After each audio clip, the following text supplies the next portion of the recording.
Hello friends, ready হয়ে নিয়েছি, একটু বেরোবো, শপিংই বলতে পারো। দু একটা জিনিস কিনতে যাব, তো চলো দেখাচ্ছি কি কিনি না কিনি।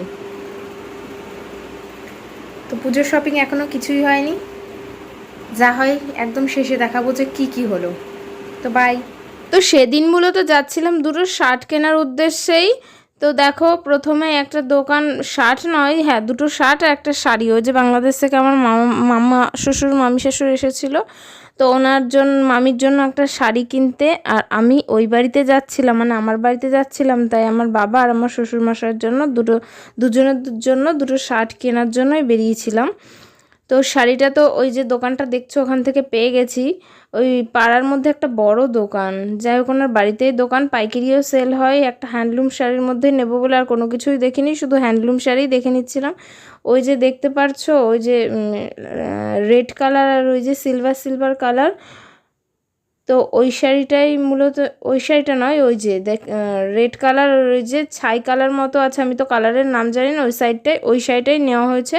তো নেওয়ার পরে আর ভিডিও সেরকম কিছু করা হয়নি। তারপরে শার্ট দেখেছিলাম, হাফ হাতা শার্ট, ওখানে বেশি পছন্দ হয়নি, দুজনেরই পছন্দ ছিল হাফ হাতা শার্ট। তো তারপরে একটু বিশালে গেলাম, আমার রিকোয়েস্টেই গেল। তো ওখানে ওই ছেলেদের কালেকশন মোটামুটি ভালো থাকলেও হাফ শার্টগুলো একদমই ভালো ছিল না। তো সেখান থেকে বেকার বেকার ঘুরে আসলাম, ভাবলাম কয়েকটা দুই একটা খাবার জিনিস অন্তত নেব। তো সেটাও আর নেওয়া হয়নি বিলিংয়ের কারণে। তো দেখো, কালেকশান কিন্তু ফুল শার্টগুলো দারুণ ছিল। এই যে সবুজ কালারের এই শার্টটা ওরও বেশ পছন্দ হয়েছিল, আমারও কিন্তু বেশ ভালোই পছন্দ হয়েছিল, কিন্তু বলল পরে দেখব, পরে দেখে নেব।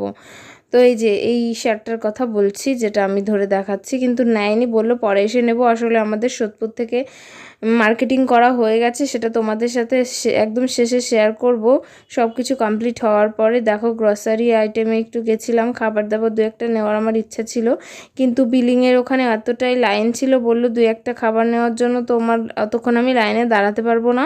তো সেই কারণে বাইরে থেকেই দু একটা খাবার কিনে নিয়েছিলাম, ওখান থেকে আর নেওয়া হয়নি। তো যাই হোক, তারপরে দেখো একটু কেত মারছিলাম আর কি, বললাম যে একটু ক্যামেরাটা ধরো, তুমি তো কখনোই আমাকে ক্যামেরার ওপাশ থেকে দেখাও না, নিজে আমি যা করি। তো সেই জন্য একটু ক্যামেরা ধরছিল, একটু ওই রকম দেখা দেখি করে তারপর ওখান থেকে বেরিয়ে গেছিলাম। ওখান থেকে কিন্তু কিছুই কিনিনি। তারপর আমাদের মধ্যমগ্রামের ফেমাস কালীমাতা বস্ত্রালয়ে গেছিলাম। ওনাদের প্রায় 5-6টা স্টোর আছে জামা কাপড়েরই, শুধু মধ্যমগ্রামেই। তো সেখান থেকেই নিয়ে নিয়েছিলাম দুটো শার্ট। এই যে দেখো, নেভি ব্লু কালার মতো, এইটা নিয়েছিলাম আমার বাবার জন্য। আর পরে দেখাচ্ছি, দাঁড়াও, আর একটা শার্ট নিয়েছি আমার শ্বশুরমশাইয়ের জন্য। এইটা ওর খুব, আমার বরের খুব পছন্দ হয়েছিল, কিন্তু এই কালারটা, বললাম এটার থেকে এই যে এই সাদা কালারটা বেশি পছন্দ। তো এই দুজনের জন্য দুটো শার্ট নিয়েছিলাম, আর ওই শাড়িটা নিয়ে বাড়িতে চলে এসেছিলাম। আর নিয়েছিলাম একটা পারফিউম আর একটা চুলের সিরাম। তো যাই হোক, টাটা, সবাইকে ভালো থাকবেন।